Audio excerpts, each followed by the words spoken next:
Tere tulemast meie terviseandmete kompassi 2025 kanalile. Me jätkame nüüd selle sarja 4. ja selle aasta viimast webinari teemat. Ja kui me olemegi nüüd konkreetse webinari sarjas käsitlenud terviseandmete teisest kasutust, nende kasutamise reguleerimist, nende kvaliteeti, nende kättesaadavust, siis nüüd oleme me kutsunud siia endast Metroservi stuudiosse ka 2 praktikut, nii-öelda ühe teaduse esindaja ja ühe ettevõtluse esindaja. Ja lisaks on siis ka Kristel, tööstusdoktorant TalTechist, kes siis uurib ökosüsteemi terviseandmete kasutamise võimalikkuse seisukohalt. Ja viime tänase webinari läbi vabas diskussioonis, käsitledes just neid kitsaskohti, väärtusi, miks terviseandmete teisene kasutamine on kasulik ja väga hea ja väga vajalik.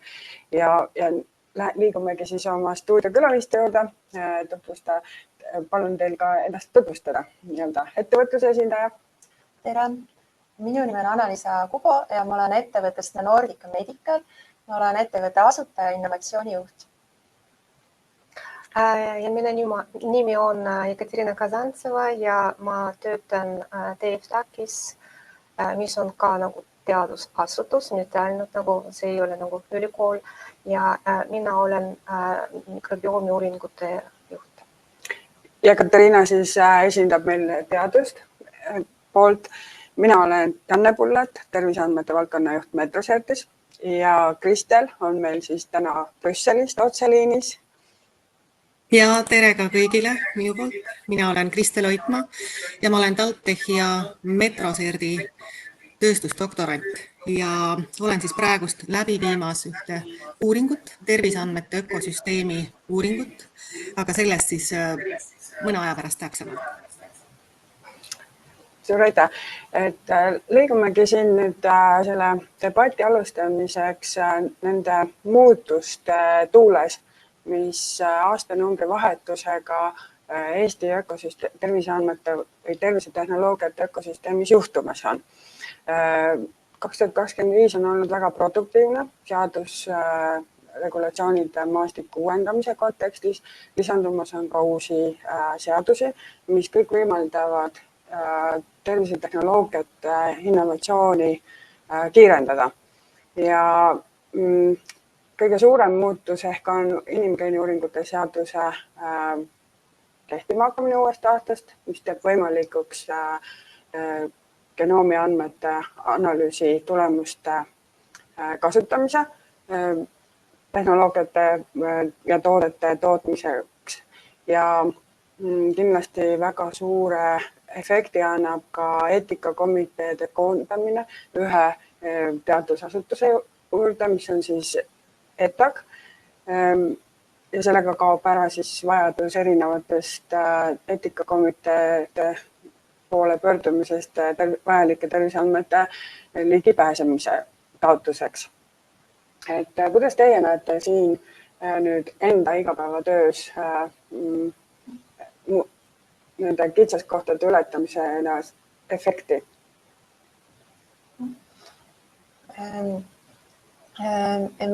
Meie töö tootearendusega on tihedasti seotud andmetega, kuna me oleme hetkel kliinilise valideerimise etapis oma tootega ja me viime läbi kliinilisi uuringuid nii Euroopas kui Eestis ja kogume andmeid enamasti küll haiglatest kuid meie ettevõte on siis andmekogu hoidja. Kuna need andmed on üsnagi unikaalsed, kuna me tegeleme diabeetilise jalahaavandi probleemiga, siis me kogume sellist päris unikaalset andmekogu diabeetilise jalahaavandi raviks. Et kogu selles andmekogus me saame teada, kus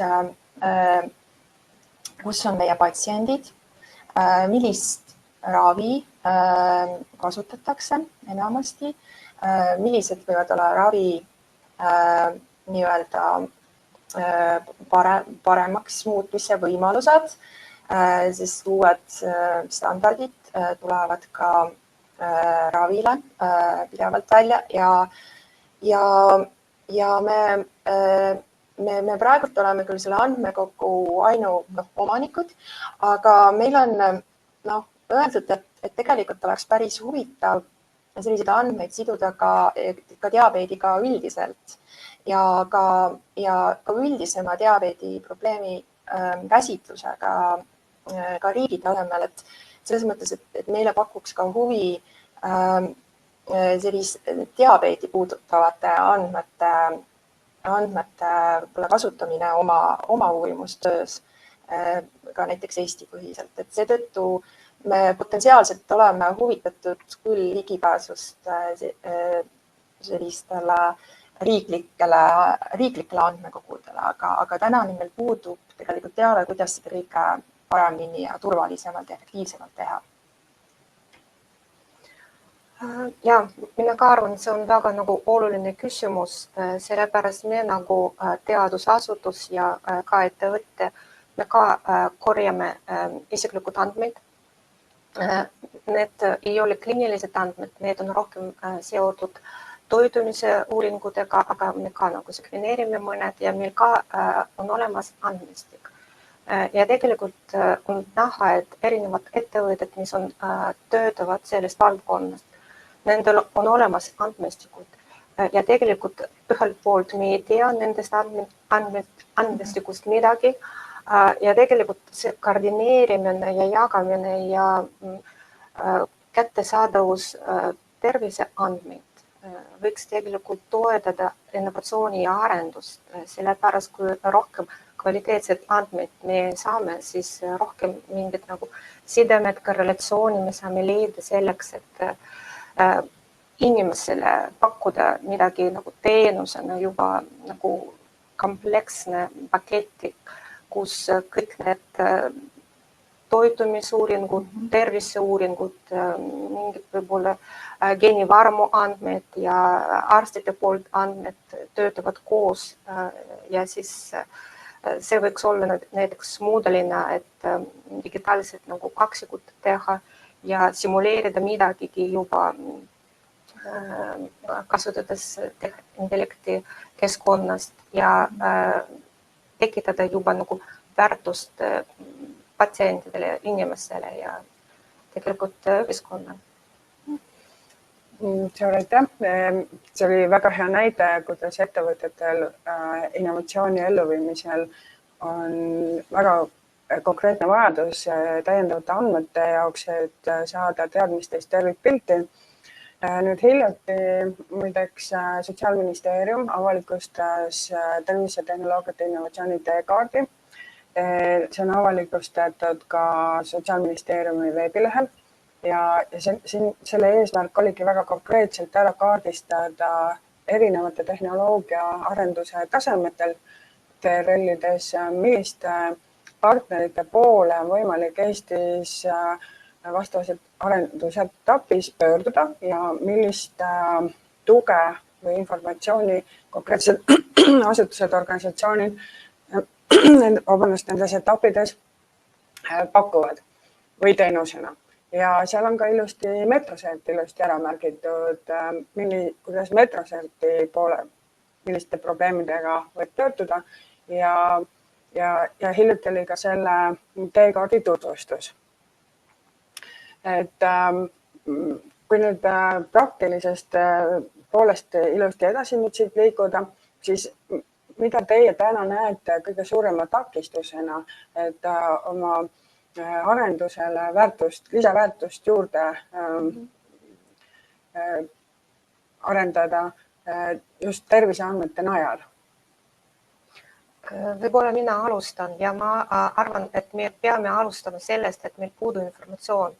Meil puudub koordinaator Eestis, kelle juurde saab pöörduda ja küsida, et meil on niisugune plaan, meil on niisugune probleem, meil on käimas projekt, kas keegi saab meid aidata ja suunata, mis etapid me peame läbima selleks, et nende andmed ette saada näiteks. Ja võib-olla see peab olema standardiseeritud et kui me juba nagu projekti kirjutamise faasi, siis me kujutame ette, nüüd me peame nagu pöörduma näiteks metroserti ja metrosertist me saame nagu abi, et kuidas meie projekti nagu alustada ja kuidas me saame neid andmeid kätte saada. Meie küsimus võib-olla haavaravi poole pealt oleks näiteks ka seesama teadlikkuse tõstmine, et kuna ühest küljest me oma uuringutega nii-öelda tõstame teadlikkust parimatest ravidest, siis me oleme ka optimeerinud oma protokollid vastavalt, siis me oleme aru saanud, et selle teadmisega nagu kohale jõudmiseks on tegelikult tükk maad tegu, sest praegult me oleme umbes sellises olukorras, et me teame, et meil on väga hea ravi, aga üldsusele seda kommunikeerida on selles mõttes nagu keerukam, sellepärast, et esiteks et jõuda selle sihtgrupini oleks meil vaja teada, kellele seda suunata ja rääkides ka teaduspõhisest meditsiinist, siis kõik meie töö on tegelikult väga tugevasti andmetega seotud ja teha seda tugevamaks oleks meil vaja ühtlustada ka koostööd riigi tasemel, et anda talle sellist kindlust juurde ka meie ainukogutud andmekogul, et selles mõttes oleks väga hea koostööd teha, aga just täpselt, et leida need õiged inimesed ja õiged koostööpartnerid ja kaardistada välja need probleemid, mida me saame oma parimate ravidega lahendada ja viia see sõnum siis sihtgrupini. Et ma arvan, et siin on andmetel päris suur osa, et leida üles need õiged sihtgrupid. Aga jah. Ma lihtsalt ka istusin ja mõtlesin, et võib-olla peab olema mingid nagu riigi tasandil koordinaator, kes viib kokku kõik need ettevõtted, teadusasutused ja haiglad ka. Sellepärast see ongi nagu kolmnurk ju. Me kõik toetame üksteist ja meil nagu teadusasutused ja arendusettevõtted. Me teame midagigi haiglate jaoks ju. Kas nad on nõus selle innovatsiooni jaoks, kas nad tahavad, mis on nende vajadus. See on koostöö, see võiks olla väga efektiivne, kui me teaksime, et kes nagu, kelle juurde nagu pöördume. Ja ma saan siin kommenteerida, et me tegime ju sügisel Delfi podcasti Sihitult tipus koos meditsiini esindajaga, kes väga seda väljendas, et tegelikult arstid täna ju ootavad seda väga, et andmeid taaskasutada, neid uusi teadmisi sealt saada ja nendega tõesti praktiliselt tervishoiuteenuse kvaliteeti muuta innovatsiooni suunas. Ma toon ühe praktilise näite selle koha pealt, et kuna haavaravis on väga selge soov parandada haavad hästi kiiresti, siis me tegelikult tükk aega otsisime nii-öelda andmeid, mida me saaks kasutada selle haava paranemise näitamiseks. Ja me leidsime hästi kaudseid tõendusi, aga mitte nagu otseseid kättesaadavaid andmeid selle kohta, et patsiendil on ära märgitud see hetk, millal tal haav paranes. Et me tegelikult, et meile oleks see väga kasulik ja ka praktikutele väga kasulik teada, et millist ravi rakendades me saame kõige kiiremini haavad kinni kasvatada. Ja see on nagu see koht, kus me saaksime tegelikult andmeid päris hästi rakendada. Et kui need oleksid hästi kogutud, süstematiseeritud ja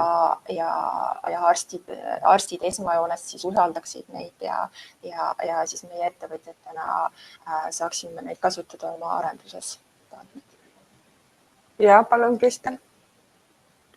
Ja ma tahtsin veel Katariinale Ekaterina mõttele veel lisaks öelda, et tõepoolest need teekaardid ja strateegiad on suurepärased, et need on sellises faasis praegust, aga mis on hästi oluline, et seal ei ole väga märgitud sellist praktilist pöördumis- ja koordineerimislahendust. Et ehk siis nii-öelda selline üks uks, kuhu siis oma idee või projekti või koostöö sooviga minna. Et see koht oleks ka vaja kindlasti meil Eestis ära lahendada. Aitäh, et praegu siin nüüd Anna-Liisa mõtete väljatoomise juures mul tekkiski hea idee tulla nende andmete kasutamise kogemuse juurde, et mingil määral te ju olete nende andmetega saanud ka seni ju töötada. Et mis mulje, et need andmed teile kvaliteedi mõttes on jätnud? Ma võin alustada sellepärast, kuna siiamaani meil ei olnud nagu võimalust, et terviseandmeid koguda ja kasutada, siis me kasutame andmed, mis inimesed ise tahavad jagada. Ja siis muidugi selle nagu andmete kvaliteet ei ole see, mis me ootame. Ja me ei saa need nagu usaldusväärselt kasutada. Sellepärast inimesed väga tihti ei oska adekvaatselt enda nagu terviseparameetrid hinnata ja see kõik on nagu ise tehtud nagu küsimustik, siis on vaja kontrollida üle. Ja tegelikult aga me genereerime ka näiteks soolestiku mikrobiota andmeid ja selleks, et nendest oleks rohkem kasu, siis meil on vaja nagu toetus nende andmetega nagu viia koos näiteks nagu terviseandmetega, kus kasutatakse teistsugused nagu arstide poolt diagnoosid või mingid biomarkerid. Ja kui need koos viia, siis nagu tulemusena võiks olla väga nagu produkt, mis nagu kõneleb ja mis on usaldusväärne. Ja siiamaani, kuna me teeme seda nagu nende baasil, mis meil on olemas, siis need tugevad järeldusi väga tihti väga raske teha. Arusaadav ja selles mõttes ma kommenteeriksingi, et iseenesest on ju Eestil ju suurepärane andmekogu, sest andmeid on terviseandmeid on kogutud, võib-olla ei ole õigem ütelda, et just kogutud, kuivõrd need on kogunenud keskselt e-tervise keskkonnas aastast 2008, et tegemist on ikkagi teaduspõhise pikaaegse terviseprofiili informatsiooniga ja need teaduspõhised järeldused ja kasu meditsiinile oleks ülivõrdes, kui selle kõik saaks ilusti kokku viia. Ja Anna-Liisa?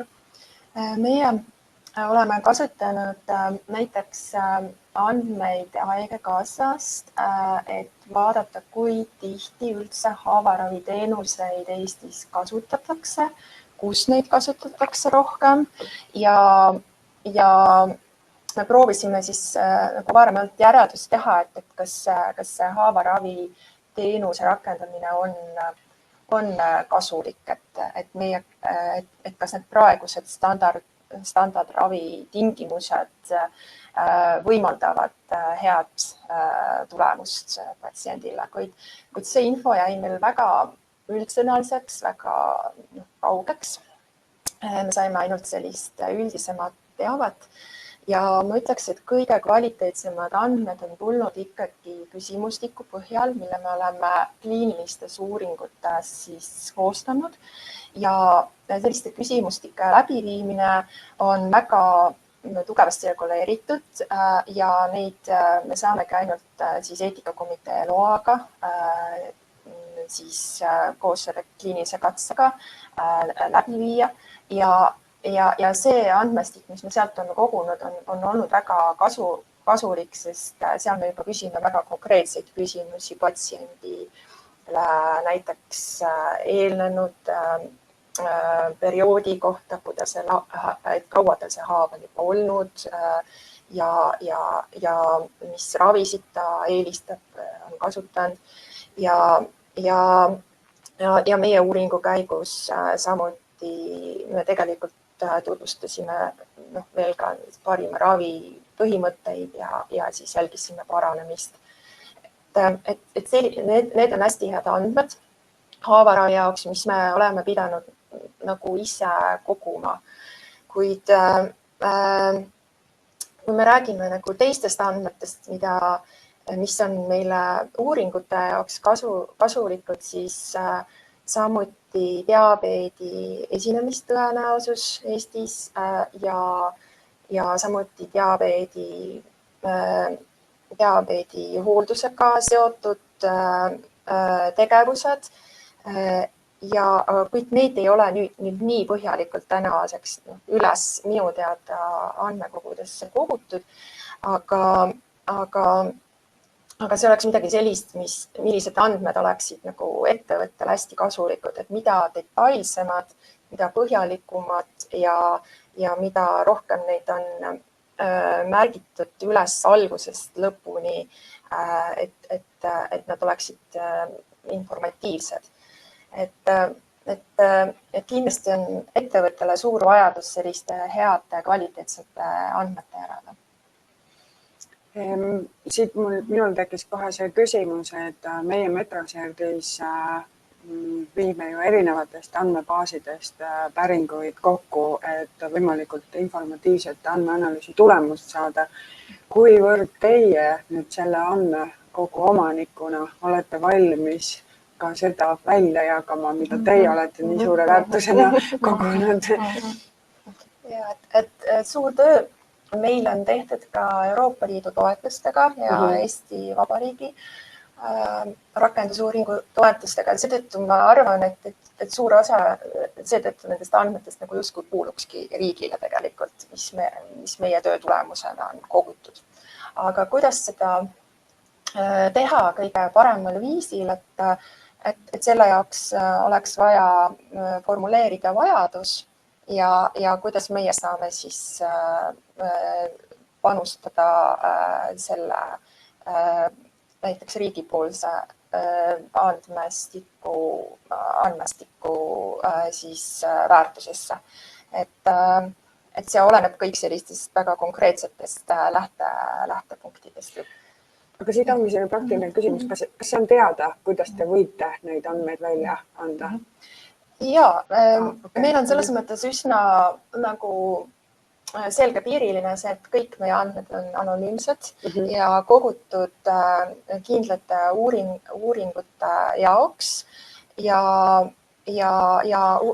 patsient on andnud eetika kohaselt siis loa, et ta annab loa neid andmeid kasutada teadusuuringute jaoks. Ja, aga meil nagu TFTAC-is on 2 tüüpi andmeid. Üks tüüp on genereeritud ka projektide raames, me saime nagu toetust. Ja tegelikult see annab meile nagu kohustus need andmed avaldada ja need võiksid olla mitte ainult inimestega seotud, aga toiduse genereerimise nagu mikrobiom näiteks. Ja siis me peame need avalikustada ja see on ka huvitav, isegi kui me peame need avalikustama. Et mitte kõik partnerid nõus seda kohe tegema, sellepärast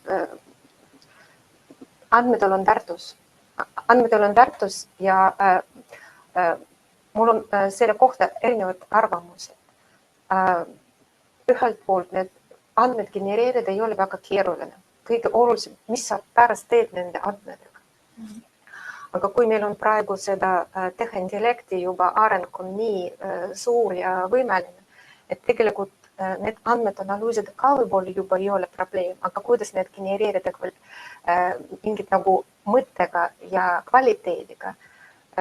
Ma arvan, et see probleem on väga mitmekesine ja kuidas seda lahendada ka võib-olla on vaja rohkem arutada, et kellel on ühed tüüpi andmed, kellel on teised tüüpi andmed ja kuidas need koos integreerida ja midagi kasu nagu tuua. Ma võib-olla kommenteeriks, pigem on see äkki selline küsimus, et andmed oleksid veelgi kvaliteetsemad andmekogud. Kas Eestis oleks mõistlik sisse seada üks selline miinimumstandardisüsteem. Mis te arvate sellest? Miinimumstandardisüsteem.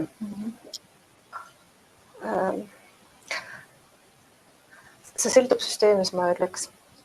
Sellepärast süsteemid on erinevad. Mõned on nii ülereguleeritud, et nad kõik, kui me tahame midagi standardiseerida, muidugi see soov alati on positiivne, et lihtsustada.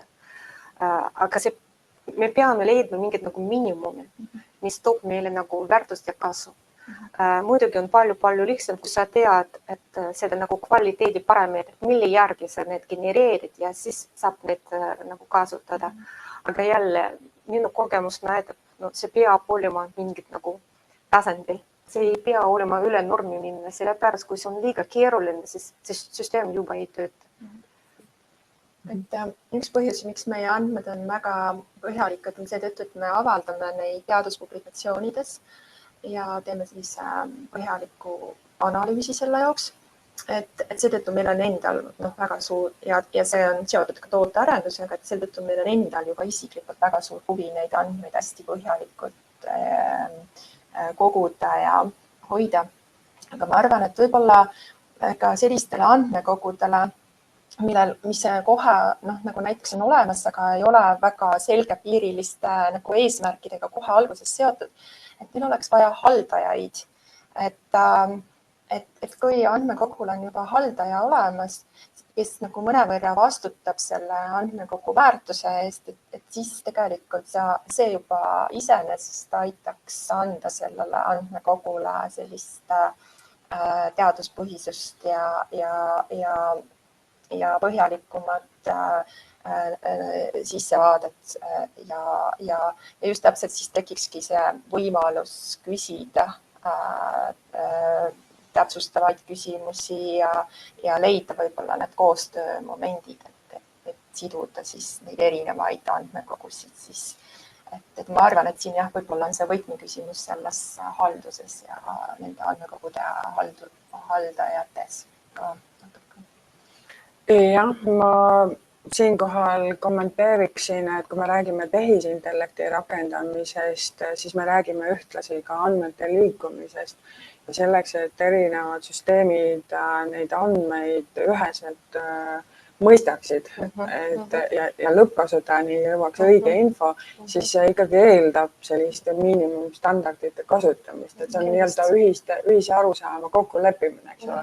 Aga teisalt ülereguleerimise mõistes, kui vaadata just teaduse poole pealt, siis me ju teame, et igapäevaselt tehnoloogia areneb väga kiiresti. Võtame kas näiteks sekveneerimise, kuidas sekveneerimistehnoloogia võimaldab järjest rohkem, et nende standardid rakendamisel tuleks kindlasti olla paindlik ja vastuvõtlik uuenduste suunas. Ja mul on see näide, et nagu kui on üle reguleeritud, et Euroopas on niisugune asutus nagu EFSA. Ja kui on kõik need uued toidud, siis kõik on vaja nende süsteemi, nende guideline'i kaudu kooskõlastada.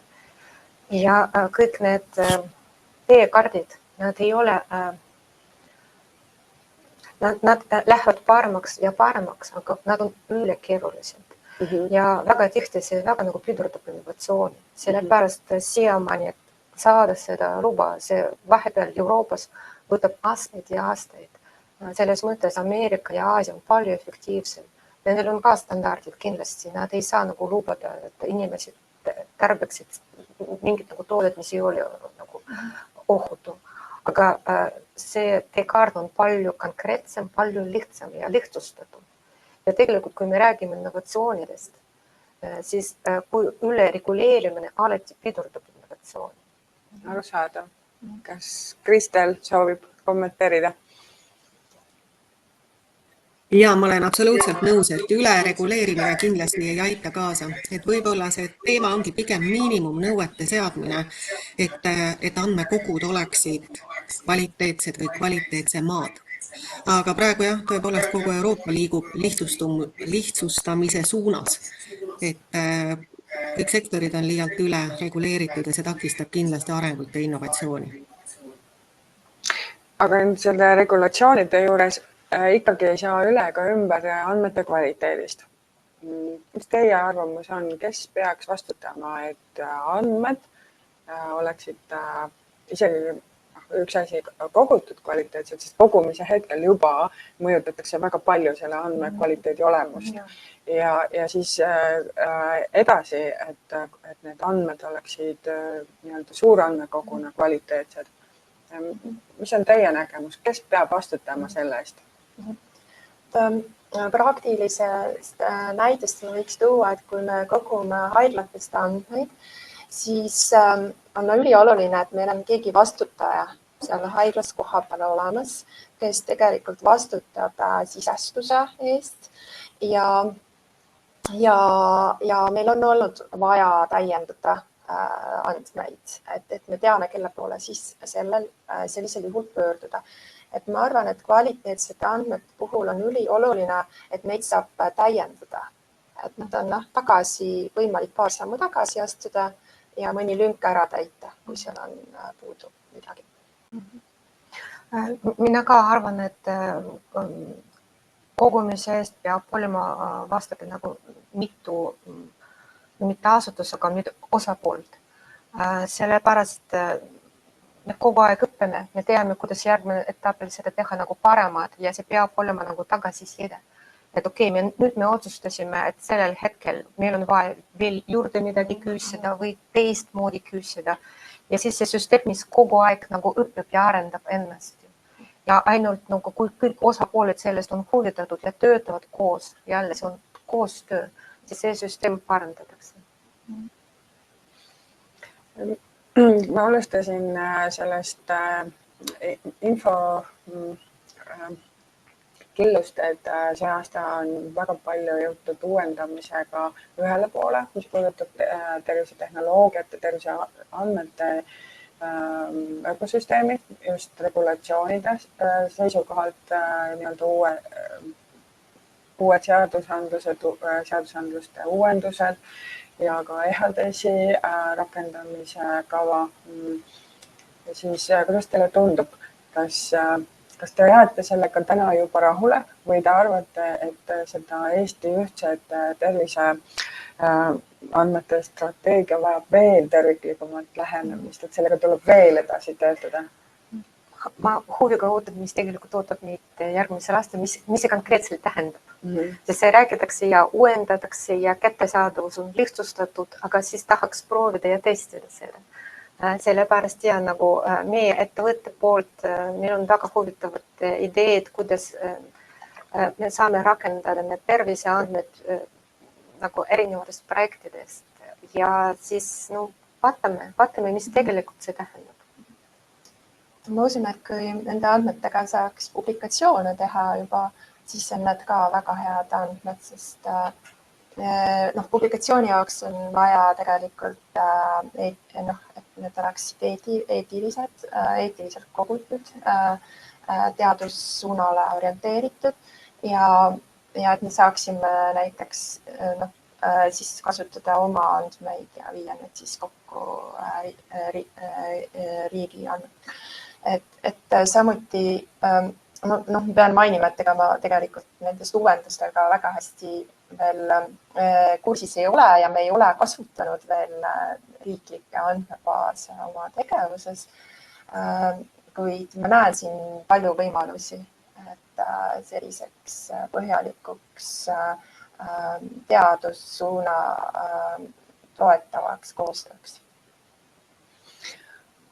Aga kui anda teile võimalus unistada, mis teie arvates kohe võiks olla teie jaoks, teie töös korraldatud? Meie ettevõtte suur eesmärk on ikkagi vähendada haavadest tulenevaid amputatsioone. Ma sooviks, et Eesti riik oleks kunagi kõige väiksema amputatsioonidega diabeedi infektsioonist, diabeetilise jalainfektsioonist tuleneva amputatsioonidega riik maailmas. Et ma sooviks, et me leiaksime üles kõik need sihtgrupp ohustatud patsiendid ja et nad saaksid parimat ravi et me saaks tõesti olla selles osas paista välja maailmas. Minu unistus võib olla rohkem nagu riigi poolt, et oleks väga tore, et kui meil kõik andmestikud ja andmebaasid oleksid koordineeritud ühe näiteks asutuse poolt ja et kui meil on vaja midagigi, mingit kontseptsiooni arendada või koostööd teha või meil on mingid idee, me saame seda testida, et oleks niisugune platvorm, et me küsime need andmed ja saame testida need ja proovida sellepärast, et mina nagu mikrobiomi uurija, ma näen, siin on väga nagu suur potentsiaali nagu tulevikus. Ja Eestis see on veel algfaasil ja tegelikult teistest riikidest näiteks nagu Prantsusmaal teadlased rohkem töötavad arstidega. Ja siis juba need andmed, mis nad saavad mingit nagu teaduse projektide raames, juba saab nagu rakendada nagu meditsiini jaoks, sellepärast siin on nii palju nagu ruumi selleks, et mingit nagu biomarkerina neid kasutada tõsise diagnoosi puhul, tegelikult diabeeti jaoks ka. Ja potentsiaali on palju, ruumi on palju, aga selleks, et neid kasutada ja mingit nagu kasu meie nagu inimestele nagu tuua, siis on vaja rohkem erinevad andmed kokku viia omavahel. Ja kindlasti sellise andmemahuga lähenemisel, et oleks ka rohkem uurimustöid ja magistritöid ja doktoritöid Eesti andmetega, et see on meie kuld ja meie väärtus ja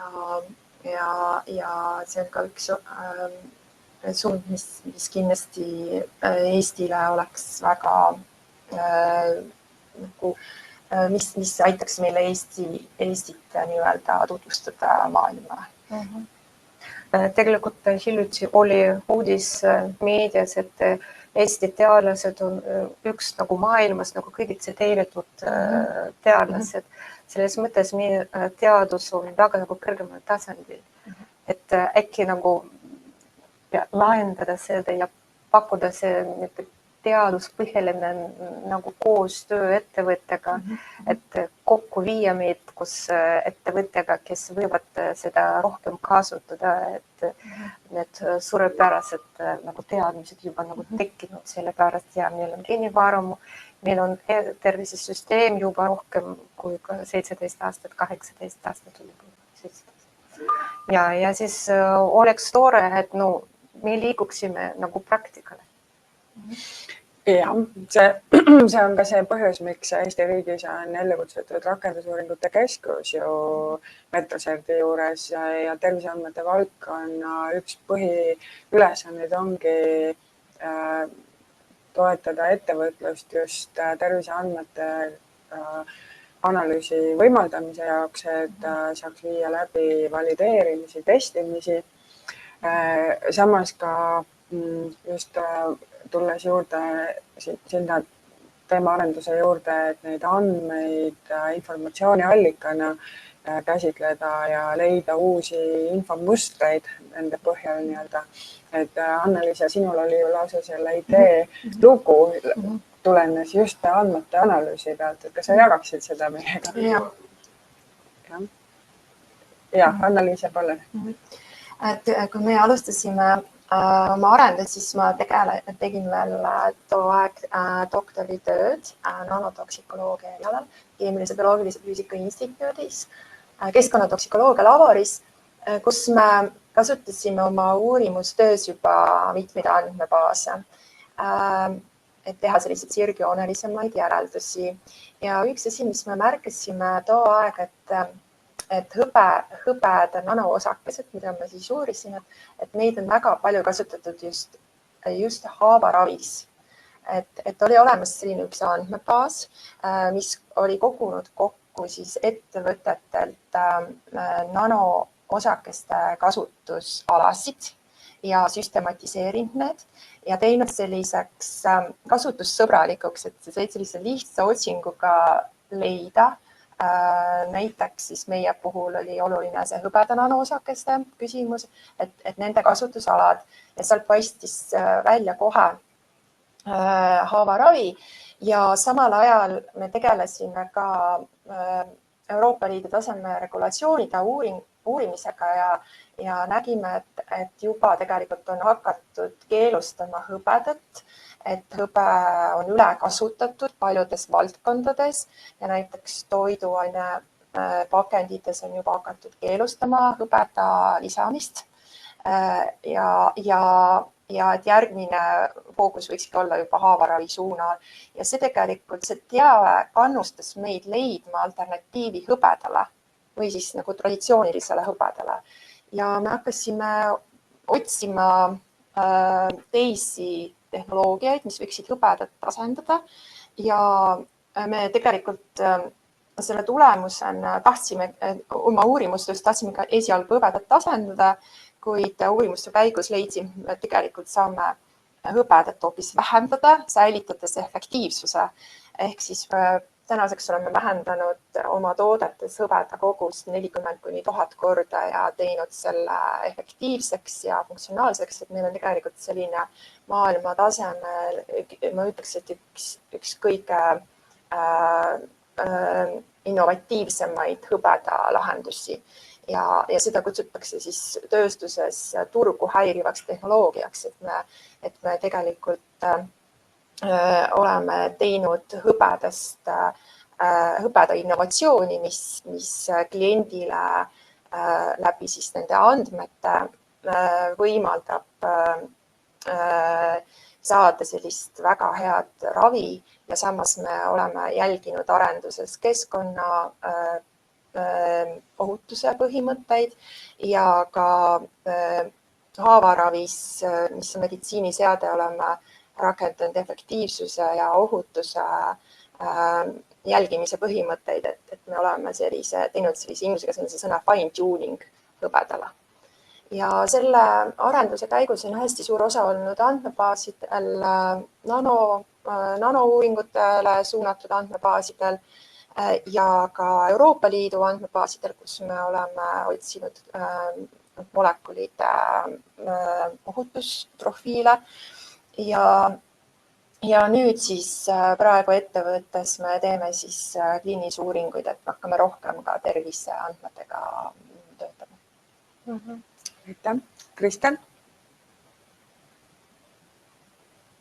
Nii, mul tegelikult oli kommentaar võib-olla selle eelmise teema kohta andmekogude osas, et ka minu hinnangul on ülioluline sünergiad andmekogude vahel, et läbi sünergiate kasutades siis andmeid saaksime ühiskonnale väga palju kasu. Et see oli võib-olla kommentaar selle eelmise teema kohta. Aga mul ka tekkis mõte kõik need andmebaaside kohta, et tegelikult maailmas on juba nii palju igasugust platvormi ja andmebaasi, et võib-olla me ka ei pea nagu alustama midagi nagu nullist ja kõigepealt kaardistada kõik need nagu paremad nagu case'id, et juba nagu kasutusel ja selle baasil ja see ongi see koordineerimine ja kaardistamine. Ja see on nii oluline, sellepärast ei ole mõtet panna mingit ressurssi, mis on juba nagu arendatud. Me peame juba kasutama see, mis on kättesaadav ja on olemas ja mis on hea kvaliteet. Et meil oleks nagu rohkem nagu aega ja ruumi selleks, et sellest nagu kasu nagu saada. Ma näiteks ütleks, et selle sama andmebaasi kogemuse põhjal, et tegelikult see info, mis me saime, oli meile nii väärtuslik, et me pärast hiljem suutsime seda nagu erinevates publikatsioonidest nii-öelda korduvalt kinnitada, et andmekogu oli justkui nagu kõik selle info meile nii-öelda koondanud kokku ja esitanud niimoodi kandikul, mis tegelikult oli ka sadades publikatsioonides kinnitatud. Et seetõttu ma arvan, et ülioluline väärtus oli sellele, et me saaks kiiresti selle olulise info kätte. Jah, Maailma Terviseorganisatsioon ja ka Euroopa Komisjon on ju mõlemad viimase paari aasta jooksul seda väga palju rõhutanud, kuivõrd terviseandmete teisene kasutamine just selle jätkusuutlikkuse kontekstis võimaldab mitu miljardit eurot tegelikult kokku hoida, pluss anda selle majandusliku efekti just läbi innovatsiooni tervishoiu valdkonnas läbi viies. Et see sisaldab tohutult uut informatsiooni, see mis nii-öelda võib-olla kohe ei ole niivõrd ilmselge, kui neid andmeid erinevatest küsimustest lähtuvalt taas analüüsida ja sinna sisse vaadata, siis tegelikult on meil olemas tohutu infohulk. Jah, absoluutselt, et võib-olla see ongi see hetk, et me peame need juba kasutama. Absoluutselt. Sest võib-olla juba nii palju genereeritud neid, et ja selles mõttes on ka digikomponentide valideerimiseks need terviseandmed väga kasulikud, et selleks ei pea uusi andmeid produtseerima ja ressursse kulutama, kuivõrd neid samu andmeid saab taas ja taas kasutada erinevate digikomponentide valideerimiseks ja testimiseks.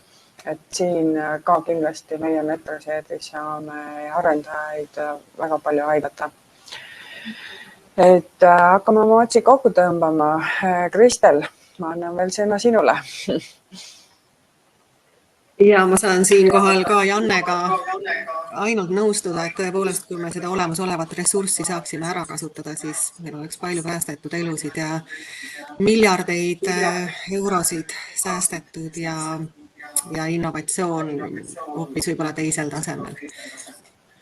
Et ma ei tea, kui võib-olla seda seminari kokku võtta, siis minu jaoks hästi olulised märksõnad on, et meil kogu see teekond oleks koordineeritud, et see on nagu minu sellise, ütleme nagu senise nüüd selle valdkonna uurimus üks selliseid olulisi tulemusi, et kahjuks meil Eestis on see olukord koordineerimata pigem, et meil on küll erinevad strateegiad, poliitikad ja teekaardid, aga see rakenduslik pool on täna ikkagi sellises faasis, mida kindlasti saaks arendada.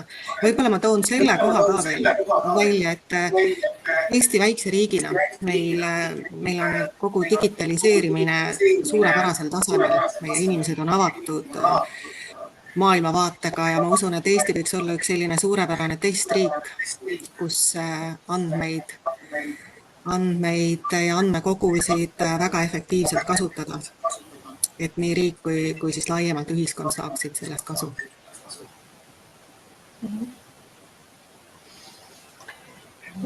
Suur aitäh, Kristel, suur aitäh, Anna-Liisa, suur aitäh, Jekaterina ja suur aitäh teile meie vaatamise eest.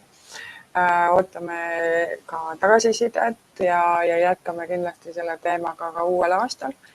Ja igal juhul soovin teile algavat rahulikku jõuluaega ja võtame siin kohal siis terviseandmete kompassi 2025 kokku. Soovin teile kena päeva jätku.